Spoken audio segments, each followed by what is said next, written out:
Tu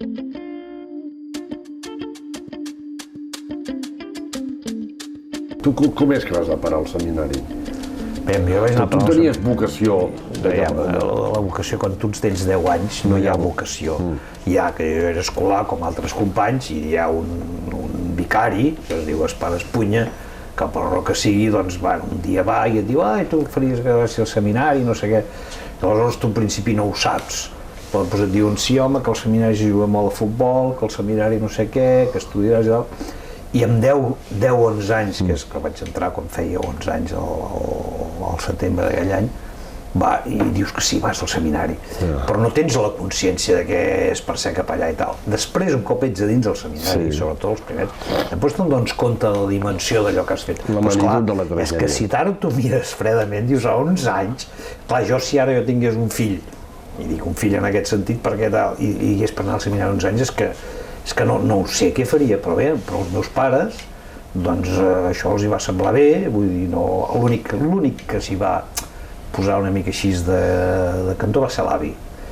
Però l'avi, vull dir, perquè era normal, això no ve gens bé, però, en fi, però en aquest sentit em van respectar. Ja. I quant temps hi vas estar-hi? I vaig estar-hi al seminari, vaig estar-hi 8 anys, 5 anys de... 8 anys. 5 anys d'humanitats, que en deien, i 3 anys de filosofia. Ara, jo, en perspectiva, són uns anys que realment no els esborraria de la meva vida i són importantíssims.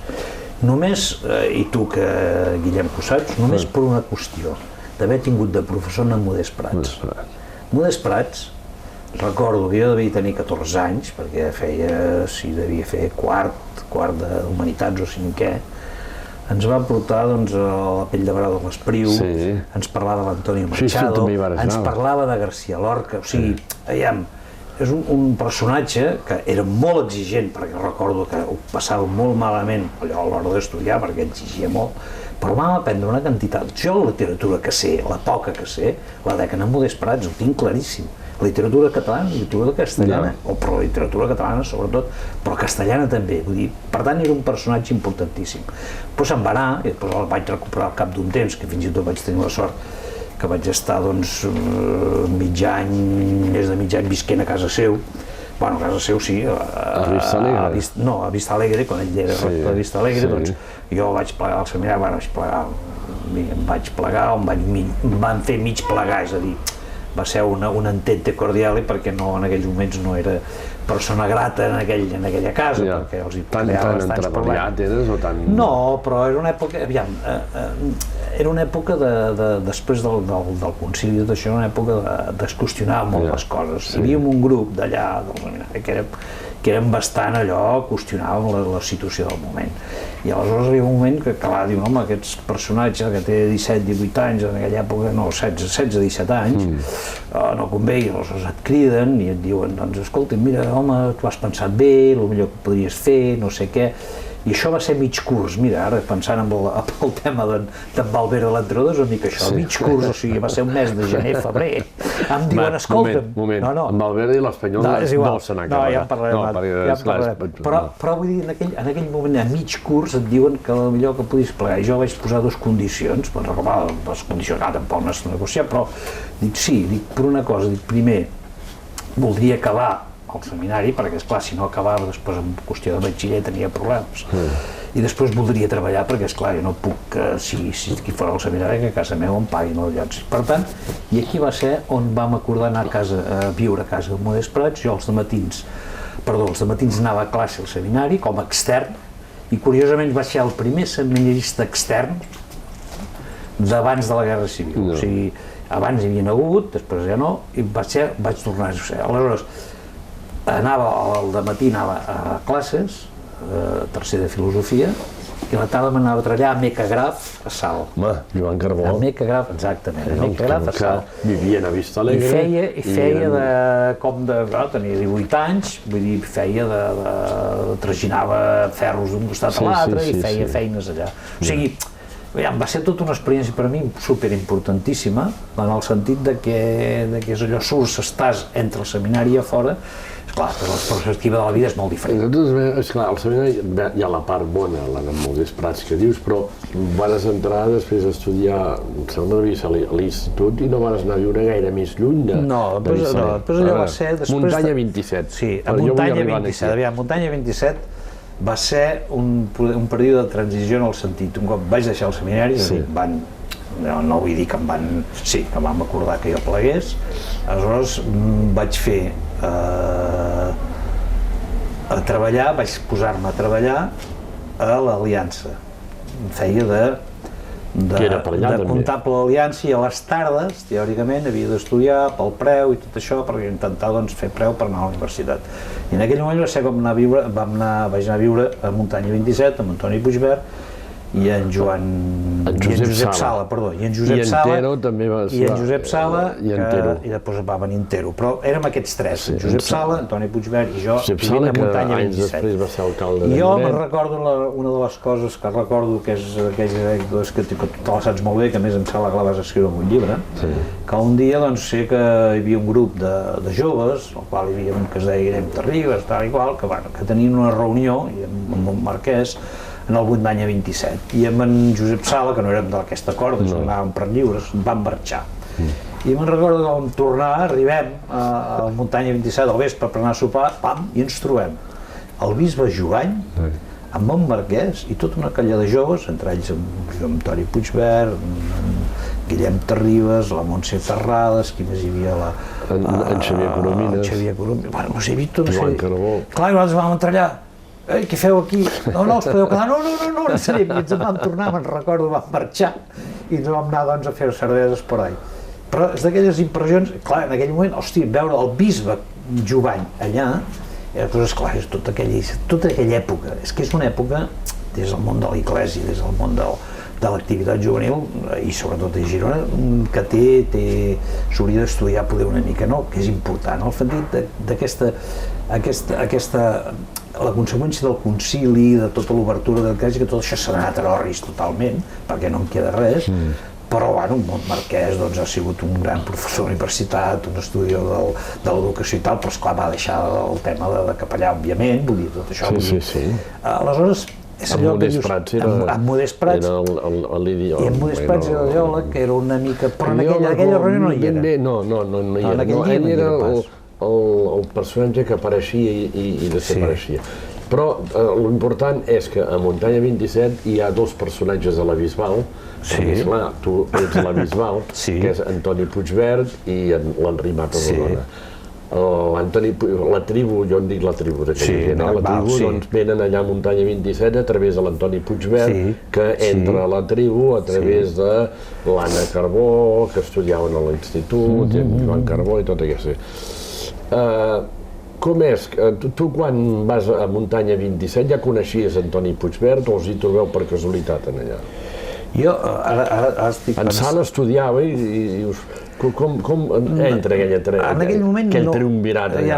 D'aquelles coses no ho recordo molt bé, però sí que va ser una conjunció d'història. No recordo, vaig ser primer jo, si va ser Antoni, però va ser una d'aquelles coses que no sé com t'hi trobes. Perquè, esclar, jo treballava, per tant, treballava a prop, si treballava a l'Aliança era al costat mateix d'això. L'institut on anàvem... En Josep Sala va venir posteriorment, però a més en Josep Sala és una mica més gran que jo, em sembla que un any, perquè feia preu o cou, no sé com en deien a l'època, encara era al principi, però era dels grans, era dels grans. I aleshores, en Josep Sala jo no el coneixia de res, en Antoni sí, perquè de petit ja érem escolans, a la Bisbal, vint cinc escolans, bueno, sí, vares coincidir fent d'escolar amb Antoni Puigvert. Ell era del més petit i jo el més gran. Perquè ell va anar a Montserrat. Després se'n va anar a Montserrat, per això no van continuar, ell després se'n va anar a Montserrat, però jo vaig dir allò, a l'escolania de la Bisbal vam coincidir 1 o 2 anys, vull dir, una cosa així. Però d'un Josep Sala, l'important de Josep Sala d'aquí, del Muntanya 27, va ser que ens va fer descobrir la literatura llatinoamericana, és a dir, tot el García Márquez, tot aquest personal. I jo recordo que, vull dir, això és el que... Ell era molt d'allò del Cortázar. El Cortázar.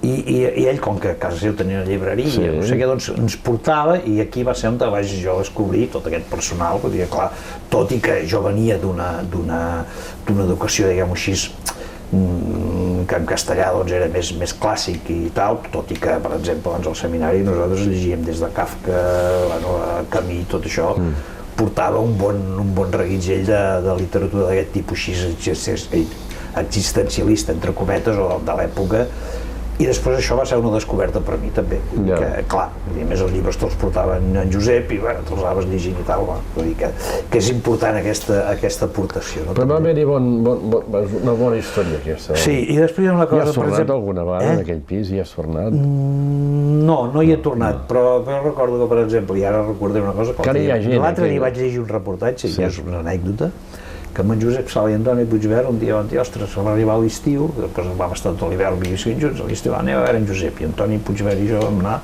a veure en Josep Sala a Lloret, que a part de la llibreria tenia un hotel, i vam estar tota la nit, i ara era tota la nit, bastantes hores, bevent una cosa que se'n deien lumumbes.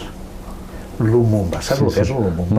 No ho recordo. Un lumumba és conyac amb cacaulat.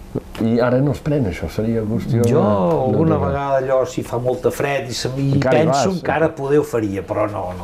I com entres en el món del periodisme?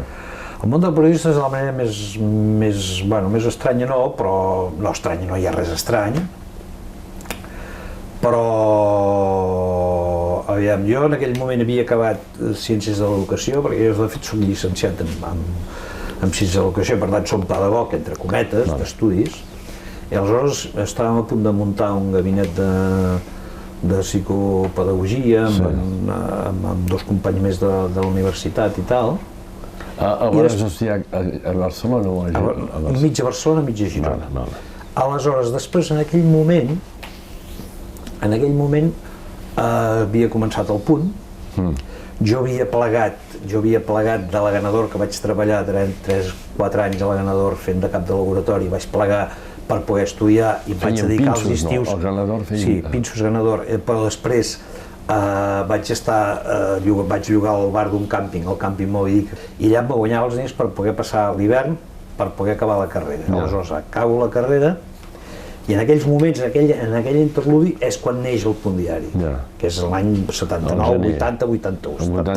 El Punt Diari surt el 79, al febrer del 79, jo a l'estiu del 79 estic en el càmping, a l'estiu del 80 estic en el càmping, i en aquell interregne del 79-80, que jo estic a l'hivern, que no faig res, només estudio, hi ha un senyor que es diu Josep Collell de Mont, Pep, que em diu si vull fer de corresponsal del Punt. De la Bisbal. De la Bisbal. I aleshores ja em trobo que de corresponsals en aquella època érem jo a la Bisbal, en Vallclara a Calonja, en Lloret a Torroella, en Santi Massaguer a Palafrugell, qui més hi havia en un altre... Ventura no era... No, Ventura no. Era tota aquesta zona del Baix Empordà que vam fèiem un club de corresponsals brutals, tant és així que el Punt Diari, en aquell moment el Punt Diari, on tenia més venda era el Baix Empordà. Per què? Per una raó molt senzilla, perquè era el lloc que estava més cobert tota la informació local del Baix Empordà.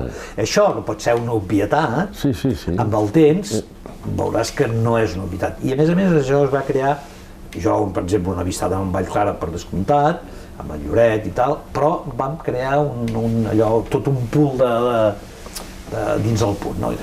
I després, a partir d'un moment determinat, quan el Punt ja va començar més, un dia també em proposen, escolta, busquem gent que vingui a treballar a la redacció. I en aquell moment tenia entre si em dedicava a la pedagogia, a fer allò, un gabinet de psicopedagogia, o m'anava a la periodisme. Aleshores, com que havia fet ja de corresponsalitat i em feia gràcia, dic no, doncs me'n vaig. I vas venir vaig venir al carrer Figuerola o l'altre? A l'altre, al carrer, com es deia, el Vaireda. Vaireda, sí, als pisos de la casa, a sota els baixos dels pisos de la Caixa. Al Joaquim Vaireda vaig començar, que me'n recordo que vaig començar que el laboratori encara estava dins del lavabo. Si volies anar al vàter, encomalat, o no sé qui hi havia a l'època, no sé si encomalat encara no hi era, bueno, no es pot entrar perquè estem revelant i tal, no podem entrar. Era una mica això, hi havia en Raúl Rovira, que ja hi era, Que en Ramon Rovira explicava que va fer una entrevista en el governador militar, que el governador militar de Girona va ser allò que si és o no és, allò va fer una mica el Zángano, allò, i hòstia, que no sap des de qui contestava, però bueno, si ho explicava en Ramon en aquell moment. I bueno, tu ensenyar i acabes sent director. Bueno, després això és, clar, el que dèiem abans... Els 10 anys del Punt diari, tu ets director. Clar, jo vaig ser director del Punt des del 86 al 89. Aleshores, que el Punt del 79 al 86 fa un creixement, fa uns alts i baixos molt brutals, però sobretot hi ha un canvi important que jo sempre he dit, que és el moment que entra en Joan Bosch. Joan Bosch, en el fons, se'l pot criticar moltes coses, però hi ha una cosa important, agafen el Punt i li posen una empresa a darrere, és a dir, el que jo sempre dic, l'Avui, per exemple, va tenir un problema, que mai va tenir un empresari a darrere, hi havia polítics, per tant l'Avui va anar com va anar en el seu moment, i al Punt hi va un moment que hi va un senyor que es va empresari i diu, això ha de ser una empresa, i això que es va criticar en aquell moment i que els treballen allà doncs ens semblava, home, que no sé què, però després amb el temps te'n dones compte que realment aquest senyor dius, home, doncs ho hem de fer una empresa, i realment aquest va ser la salvació del Punt, volia fer una empresa, sense perdre els principis de democràcia, de català, tot això. I això a mi em sembla que es va lograr. Si no recordo malament, hi va haver temps convulsius, quan tu entres de director la cosa es calma una mica, hi ha uns Després va haver convulsius, és el típic que sempre ho dèiem, d'en Valverde, no? Doncs clar, hi ha un moment que no hi ha director, jo el tinc entès, no sé, ara també no voldria dir, però hi ha gent d'aquí de Girona com en Narcís Jordi que no vol ser director i tal, i què fan? I van a fitxar un de fora. I qui és el de fora? Doncs aquell moment era el director del Segre, en fi, al revés, i el porten aquí com el gran fitxatge que ens ha... I allò típic que passa sempre, la persona que ve de fora, amb una redacció consolidada, amb una gent que ja tenim... Hi ha un cert... Que ens han d'ensenyar, sí. Exactament, vull dir, és una mica aquella història, i aquí hi juga tot aquest factor, hi ha una vaga, hi ha tota una convulsió determinada, no? I la solució aleshores, després, al moment determinat, que no hi ha director i se'm proposa a mi de director, més que tot, jo sempre dic pel mateix, perquè l'únic que quedava en el sentit que era el més gran, vull dir, tampoc no era molt gran, però vull dir, de més edat, que feia més anys que treballava, havia passat de redactor, cap de secció, subdirector, redactor en cap, i aleshores se'm proposa a mi, i jo, si ara m'ho miro, sense encomanar-me ni a Déu ni al diable ni a l'Esperit Sant, i dic, doncs d'acord, accepto. I després, què em trobo? Em trobo que allò ha de fer un pas endavant, i el fa, d'alguna manera, ens ho muntem amb la gent que hi havia a l'època, doncs, amb el Coll de Fort, després intentem retornar, retornar al Punt, en fi, una sèrie de coses. Però esclar, són moments de convulsió que jo sempre dic el mateix, que a mi em passa, o sigui, els del 51, que jo soc del 51, a vegades em dóna la sensació que hem nascut o massa aviat o massa tard, però sempre ens toca el moment aquell de que trobes una cosa que està així mig embastada, mig feta, refer-la una mica, quan està una mica de refeta, després ja l'has deixat o l'has deixat. I la circumstància va ser així i no... Jo recordo que hi ha una gran celebració dels 10 anys amb focs artificials, un sopar municipal, i que tu eres el centre de tota aquella moguda, i és curiós perquè quan ha passat tota aquesta moguda de celebració dels 10, te'n vas als Estats Units. Sí, després va ser el moment determinat. Però com és que el moment de glòria que ets el rei del mambo del Punt i te'n vas, deixes de la direcció i te'n vas mig any als Estats Units? Perquè després, aviam, tot col·lectiu humà, hi ha la gent que es mou i tal, i hi ha un moment que la persona que està al capdavant llavors, per les raons que sigui, perquè hi ha uns que han estat d'acord, la qüestionen, i aleshores, jo hi ha un moment que em sento qüestionat, me qüestionen una sèrie de gent, i aleshores pots fer dues coses, o enrocar-te o arribar a un acord, i l'acord que vam arribar amb l'empresa en aquell moment, deixo la direcció, però amb una condició que jo com a mínim voldria fer alguna cosa i tal, doncs te'n vas un temps als Estats Units,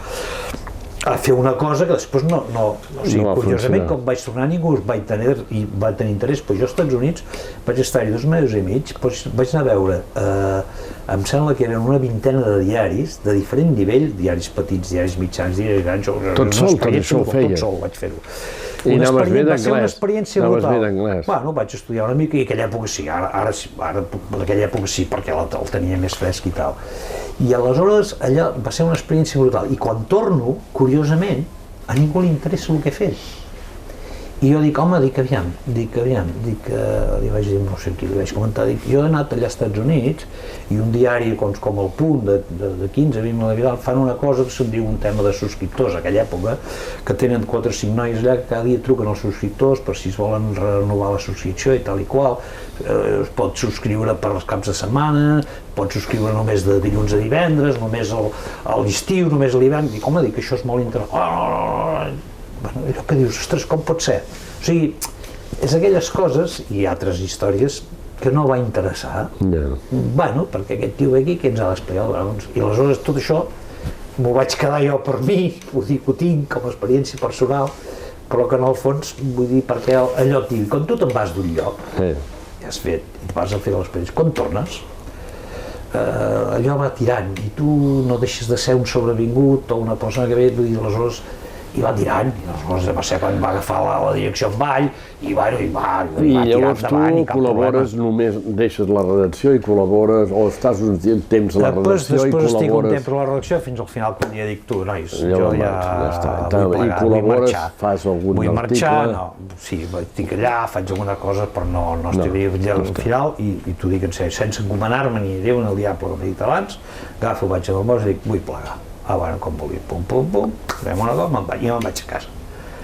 Em vaig a casa i recordo, vaig dir, bueno, ostres, un mes, fas vacances, no sé què, i al cap de 3 dies, Televisió de Girona? em truquen, no, aquí. Televisió Espanyola. I sí, em va dir si volia ser el delegat de Televisió Espanyola de Girona, i vaig dir que sí, vaig estar-hi 3-4 anys aquí, del 89, em sembla que era, del 89 al 92, 93. Jo ressentir bé a la televisió. Sí, no, a més, ja, en televisió jo les coses que... On estàveu? Estàvem aquí a la Rambla, a dalt de tota la Rambla. Sí, vale. I a Televisió Espanyola, de les coses que recordo més, el primer dia, és que, clar, jo acostumat de diari, quan havia de fer una crònica, doncs m'escrivia, i recordo que la primera vegada que vaig fer una crònica, tia, no hi cabia, és a dir, jo vaig aprendre a sintetitzar i a resumir. Això és el primer que aprens en televisió, si vens de la premsa diària, almenys abans, ara no ho sé com va, perquè ara tot ha canviat molt, perquè ara ja és multidisciplinar. Però en aquell moment, que jo estava acostumat a fer les cròniques d'una manera, m'arribes a televisió i dius, ostres, això ha canviat totalment. I això és el que, més que em va costar, és el que em va requerir un esforç determinat. I després ara vull explicar una anècdota en aquest període. Jo vaig tenir una trucada una vegada d'un senyor que es deia Pedro J. Ramírez. Sí, conegut aquest senyor. Em va trucar a casa, em recordo com si fos a la Bisbal, que em va preguntar, tu eres Enric Baltaró? Sí, t'interessaria ser el delegat del Mundo Diari? Això és exclusiva que et dono, T'escrius del Mundo Diari de Catalunya i tal, dic, com? Dic, no sé, parlem i tal. Dic, mira, a ver, tu, el periodismo de investigación, ¿qué sabes hacer? Dic, com el propio d'un periòdic petit, com jo faig periòdics d'investigació, el que fem, en un diari com el Punt, ja tal. Muy bien, tal y cual, pues bueno, ya te mandaré el billete de avión para que te vengas aquí a Madrid y a volar y tal. Vale, pues de acuerdo, hablamos. I aquí es va acabar tot. No va passar mai més res. No va rebre el bitllet. No vaig rebre ni bitllet, ni cap més trucada, cosa que me n'alegro, perquè el problema hagués tingut bastant fort. Aquesta és una. I una altra, ja no puc explicar, perquè ja som grans, que vaig estar en negociacions amb el diari de Girona. Sí. Un moment determinat, amb el Llepar, que em sembla que és mort, però... Sí, el de Soros. I vam estar negociant, però jo ja no estava al Punt, Vull dir, no estava al Punt. Bueno, i va ser un moment d'aquells que també, doncs, per la raó que sigui, que hi vam tenir reunions, tal, amb el fill de part, amb no sigui més, allò parlant, no passa res, però vull dir, doncs d'aquelles coses que a vegades no ho he explicat mai, o ho he explicat amb poca gent, però no em fa res tornar-ho a dir, i en un moment determinat. I aleshores me'n recordo que una de les coses que vaig demanar, i això és el llistat de la gent del diari de Girona i el que cobraven, per veure les diferències que hi havia entre els redactors i tal. I jo vaig tenir-ho, no sé si ho tinc a casa, em sembla que no en vaig fer res, no? Aleshores, o sigui, és en aquells moments que dius, home, doncs, no ho sé, vull dir, però també me n'alegro de que no hagués quallat, perquè hagués tingut un problema a sobre. Abans parlàvem de les inconsciències, doncs, quan tens una... Doncs aleshores, podria formar part d'aquesta inconsciència de dir, bueno, doncs tu estàs en un lloc, sense res, t'ho venen a proposar, no tu ho vas a buscar, sinó et venen a proposar, home, doncs, per què no, o per què sí, o parlem-ne, no? Amb el temps vas donant reflexions i dius, i per què això? Aleshores, clar, tot això no sé si ha canviat molt, però en aquells moments, clar, tot era un món relativament petit. Jo a Girona tenia molt clar una cosa, el que és el món de la informació a Girona, que jo vaig començar, només hi havia els periodistes del diari de Girona, a les ràdios alguns, però així professionals pocs, i el Punt va començar. Aleshores, una de les meves obsessions, i després quan va ser president del col·legi també, és que a Girona, el que es diu Girona i comarques, hi hagués les possibilitats de poder-te guanyar de la vida decentment fent periodisme, que ara això està passant. En aquells moments què passava? Que alguna persona es dedicava al periodisme, si no eren els 3 o 4, tal i qual, després agafaves i també has d'anar a Barcelona, no sé. Això no vol dir que hi hagi gent que no hi hagi anat, perquè tots sabem, doncs des d'en Falgàs, en Rovira, no sé qui, no sé quant... Home, el director de RAC1, ara en Paral. En Paral, etc. Gent que ha començat... Però això, abans no era l'excepció, sinó que era la norma, però que sigui l'excepció, això és important per Girona. És a dir, gent que es guanyés la vida. Per exemple, a Televisió de Girona, doncs, el mateix. Gent que es pogués guanyar la vida a Televisió de Girona treballant de periodista a Televisió de Girona. Això per mi això és bàsic, és bàsic. Quant temps hi vas estar de director a Televisió de Girona? Això va venir després, vull dir, va ser 4 anys o 5, 4 anys, sí. I què? No, bé, vull dir, allò típic, vaig... Vareu canviar de local, no? O vareu modificar, vareu estar un temps... S'havia modificat el local i es tractava de posar-hi una mica allò de veure quins eren els objectius, la qüestió informativa, veure els programes com estaven... Tenies molta pressió? No, la gent es portava bé, sí, home, sí. En general, com en tots els llocs, vull dir, hi ha una... També parlem-ne, si la gent cobrava el que es podia pagar, per tant, normalment, i tu exigies més hores, clar, si exigies més hores havies més dedicació, aleshores es tractava de compaginar una mica tot plegat.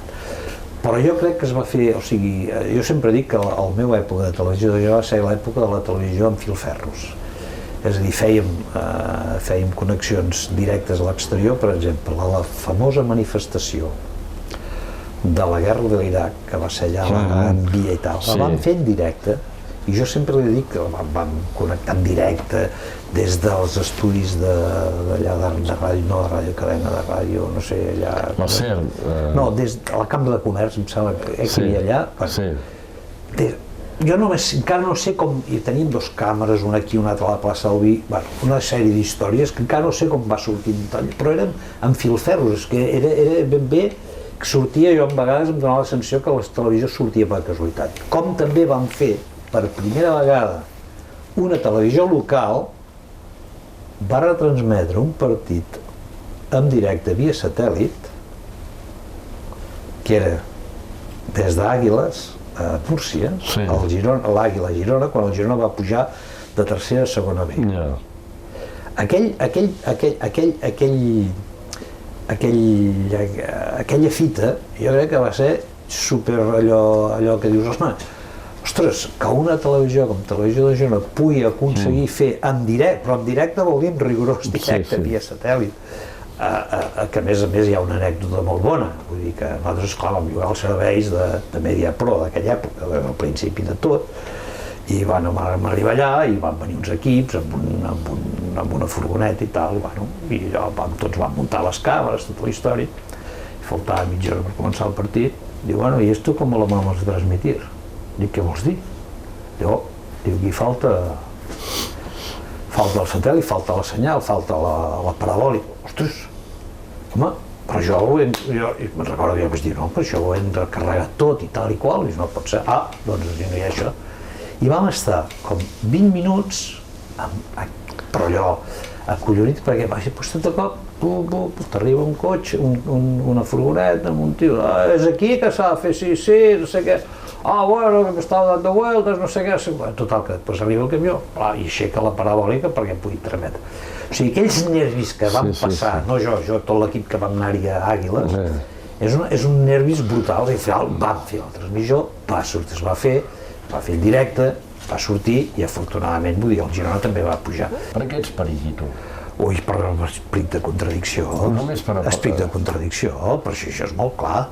Aviam, jo quan era petit, tenia 10 o 11 anys, al meu curs tots eren del Barça, hi havia un de l'Atlètic de Madrid, un del Madrid i un de l'Espanyol. I, bueno, allò típic, i al final, bueno, els nois, això no pot ser, i em vaig fer de l'Espanyol.